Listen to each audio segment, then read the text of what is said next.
Hello सखी सखीज kitchen मीनाक्षीमध्ये तुम्हा सर्वांचं खूप खूप स्वागत. आज मी बनवणार आहे गाजराचा हलवा.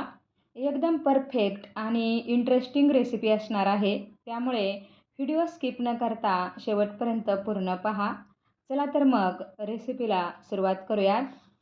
हलवा बनवण्यासाठी गाजरं अगोदर स्वच्छ धुवून घ्यायचे आहेत, कारण त्यावर भरपूर माती चिकटलेली असते आणि धागेसुद्धा असतात. आणि त्यावरील सोलाण्याने अलगद काढून टाकायचं आहे आणि पुन्हा गाजरं धुवून घ्यायचे आहेत आणि मोठ्या छिद्राच्या किसणीने व्यवस्थित किसून घ्यायचे आहेत. जर त्यातला आतला भाग जर कडक असेल तर तो काढून टाकायचा आहे. कढईमध्ये 1 चमचाभर साजूक तूप घालून घ्यायचं आहे आणि तूप चांगलं वितळलं की कढईमध्ये फिरवून घ्यायचं आहे. कढईच्या आतल्या बाजूला सगळीकडे तूप लागलं गेलं पाहिजे. त्यानंतर त्यामध्ये गाजराचा किस घालून घ्यायचा आहे.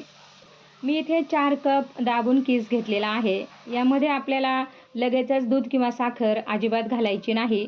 तर मीडियम गॅसवर तुपामध्ये 5 ते 6 मिनिट गाजराचा किस चांगला अगोदर परतून घ्यायचा आहे, त्यातलं पाणी आटेपर्यंत. गाजराच्या किसामध्ये भरपूर पाणी असतं आणि मीडियम गॅसवर तो अंगच्या पाण्यातच थोडा वेळ शिजवून किंवा परतून घ्यायचा आहे. तुम्ही बघू शकता पाणी जवळजवळ पूर्ण कमी झालेलं आहे आणि किस सुकलेला आहे. सुरुवातीला जास्त वाटणारा गाजराचा किस आता बऱ्यापैकी कमी झालेला आहे, तुम्ही बघू शकता. एका बाजूला मी दूधसुद्धा गरम करायला ठेवलेलं आहे साईसहित. यामध्ये मी खवा किंवा वेगळी अशी मलाई घालणार नाही. फक्त 2 कप म्हशीचं गरम दूध घालणार आहे आणि ताजं दूध घालणार आहे. आतासुद्धा लगेचच यामध्ये मी साखर घालणार नाही. दूध किसामध्ये सुरुवातीला पूर्ण आटवून घ्यायचं आहे आणि त्यानंतरच यामध्ये साखर घालायची आहे. तुम्हाला वेळखाऊ वाटेल, परंतु जास्त वेळ लागत नाही आणि सतत हलवायची गरज नाही. बाकीची कामं करता करता सुद्धा आपण याकडे लक्ष देऊ शकतो. मध्ये मध्ये खालीवर करायचं आहे, तळाला अजिबात लागू द्यायचं नाही. 3 ते 4 मिनिट यावर झाकण ठेवून गाजराचा किस दुधामध्ये चांगला शिजवून घ्यायचा आहे आणि गाजराचा किस आता बऱ्यापैकी सॉफ्ट झालेला आहे आणि आता दूधसुद्धा पूर्ण आटलेलं आहे. गाजरातील पाणी सुकून घेतलेलं होतं आणि दूधसुद्धा पूर्ण आटवून घेतलेलं आहे आणि किससुद्धा एकदम मऊसूत झालेला आहे. आता यामध्ये साखर घालून घ्यायची आहे. साखर घातल्यानंतर थोडंसं पुन्हा हे पातळ होईल, पण आता घट्ट व्हायला अजिबात वेळ लागणार नाही. लगेचच ते घट्ट होतं. आपण इथे गाजराचा किस 4 कप घेतलेला होता आणि दाबून घेतलेला होता. त्यासाठी मी इथे 1 कप साखर घातलेली आहे. अगदी योग्य प्रमाण आहे. जर गाजराचा किस हलक्या हाताने भरला तर पाऊण कपच साखर घालायची किंवा तुमच्या आवडीनुसार तुम्ही कमी जास्तसुद्धा करू शकता. साखर विरघळल्यानंतर 2 मिनिटे यावर झाकण ठेवायचं आणि नंतर झाकण न ठेवता हलवा घट्ट करून घ्यायचा आहे. गॅस मध्यम ठेवायचा आहे आणि एकसारखं हलवत राहायचं. यामध्ये घालण्यासाठी 7 ते 8 हिरवी वेलची अख्खी ठेचून घेतलेली आहे आणि त्यातील अर्धवट कुटलेले वेलचीचे दाणे हलव्यामध्ये घालून घ्यायचे आहेत. गाजराच्या हलव्यामध्ये अशी वेलची खूप छान लागते. तुम्ही बारीक पूडसुद्धा करून यामध्ये घालू शकता. जर तुम्हाला लुसलुशीत हलवा हवा असेल तर तुम्ही या स्टेपला सुद्धा गॅस बंद करू शकता, कारण नंतरसुद्धा तो थोडासा घट्ट होत जातो. परंतु मला अजून थोडासा घट्टसर बनवायचा आहे. खूपच घट्टही नाही करायचा, मऊसूत राहायला पाहिजे इतपतच शिजवायचा आहे. अशा पद्धतीने बनवलेला हलवा पचपचीत किंवा चिकट अजिबात होत नाही.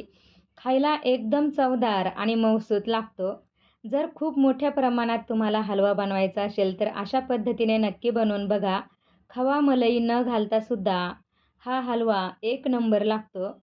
आणि गाजर हलवा चांगला होण्यासाठी त्याचा किस अगोदर तुपामध्ये चांगला परतून घेणं खूप आवश्यक असतं, कारण त्याला एक उग्र चव असते.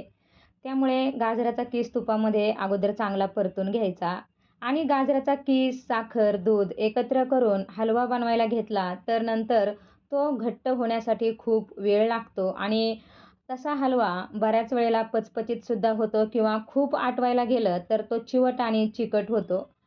इथे आपला हलवा तयार झालेला आहे आणि आता यामध्ये 7 ते 8 काजू आणि 7 ते 8 बदामाचे बारीक-बारीक तुकडे करून घातलेले आहे. मी काजू, बदाम अगोदरच थोड्याशा तुपावर भाजून घेतलेले होते आणि त्यानंतरच त्याचे छोटे-छोटे तुकडे करून घातलेले आहेत. खूप छान हलवा झालेला आहे.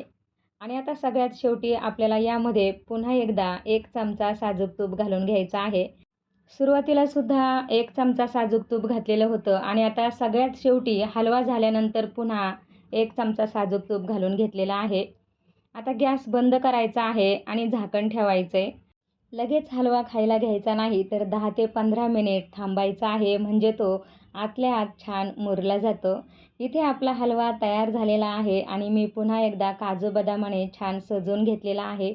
खूपच चविष्ट, मऊसूत असा गाजराचा हलवा झालेला आहे.